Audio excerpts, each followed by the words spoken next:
नमस्कार, ये आकाशवाणी शिमला है। अब आप विनोद कुमार से प्रादेशिक समाचार सुनिए। संस्कृति मंत्रालय 11वें अंतर्राष्ट्रीय योग दिवस पर देश के 100 प्रमुख पर्यटन स्थलों और 50 अन्य सांस्कृतिक स्थलों पर योग सत्रों का आयोजन कर रहा है। ये सत्र विशाखापट्टनम में आयुष मंत्रालय द्वारा आयोजित प्रमुख योग कार्यक्रम के पूरक होंगे।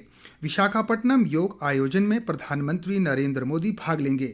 इस बीच केंद्रीय आयुष राज्य मंत्री प्रताप राव जाधव ने कहा कि योग सिर्फ एक दिवसीय आयोजन नहीं बल्कि जीवन शैली है। उन्होंने लोगों से योग को जीवन में शामिल करने और परिवार के सदस्यों को भी इस ओर प्रेरित करने का आग्रह किया।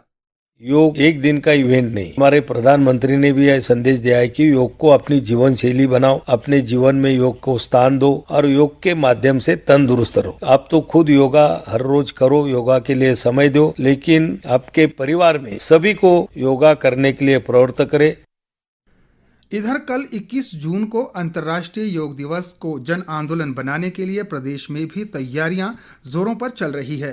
राज्य में विभिन्न स्कूलों, ग्राम पंचायतों और आंगनबाड़ी केंद्रों सहित कई अन्य स्थानों पर योग दिवस के आयोजन को लेकर जरूरी प्रबंध किए जा रहे हैं।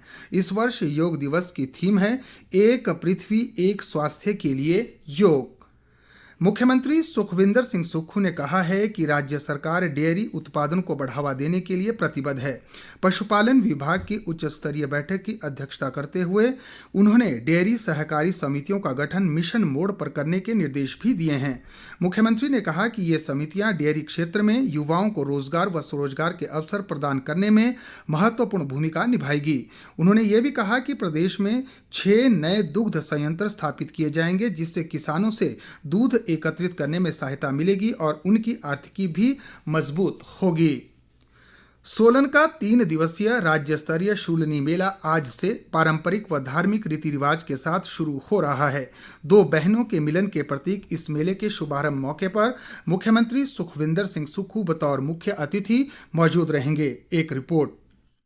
अधिष्ठात्री देवी मां शूलिनी बड़ी बहन से मिलने के लिए आज मंदिर से निकलेंगी। इसी के साथ सोलन के 3 दिवसीय राज्य स्तरीय शूलिनी मेले का भी आगाज होगा। विधिवत पूजा अर्चना के साथ निकलने वाली शोभा यात्रा के दौरान माता शूलिनी सोलन शहर का भ्रमण करते हुए देर शाम अपनी बड़ी बहन माता दुर्गा के मंदिर पहुंचेगी और यहां पर 3 दिन के लिए रुकेंगी। मेले के पहले दिन आज मुख्यमंत्री सुखविंदर सिंह सुक्खू बतौर मुख्य अतिथि शोभा यात्रा पर पुष्प वर्षा करेंगे। जगह जगह शोभा यात्रा का फूल मालाओं से स्वागत होगा। मेले को लेकर सुरक्षा के पुख्ता प्रबंध किए गए हैं। 3 दिनों तक चलने वाले इस मेले में खेलकूद प्रतियोगिताएं, प्रदर्शनियां व विभिन्न सांस्कृतिक कार्यक्रम आकर्षण का केंद्र रहेंगे। आकाशवाणी समाचार के लिए समाचार कक्ष से मैं पुष्पा ठाकुर। बागवानी मंत्री जगत सिंह नेगी ने कहा है कि प्रदेश सरकार बौद्ध धर्म की संस्कृति के संरक्षण व संवर्धन के लिए प्रतिबद्ध है।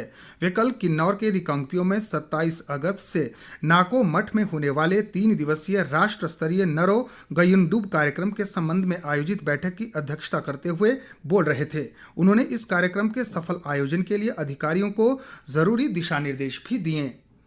पवित्र व धार्मिक दृष्टि से महत्वपूर्ण श्रीखंड महादेव यात्रा का आयोजन इस बार कुल्लू प्रशासन व श्रीखंड महादेव यात्रा ट्रस्ट निर्मंड द्वारा 10 जुलाई से 23 जुलाई तक किया जाएगा।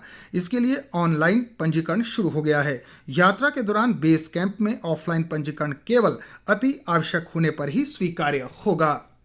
राजधानी शिमला सहित प्रदेश के अधिकतर स्थानों में आज दिन की शुरुआत बारिश के साथ हुई है। मौसम विभाग के अनुसार जल्द ही मानसून के प्रदेश में पहुंचने की उम्मीद है। मौसम विभाग ने अगले 24 घंटों के दौरान राज्य के अधिकांश भागों में भारी बारिश का अलर्ट जारी किया है। और अब सुर्खियां समाचार पत्रों से।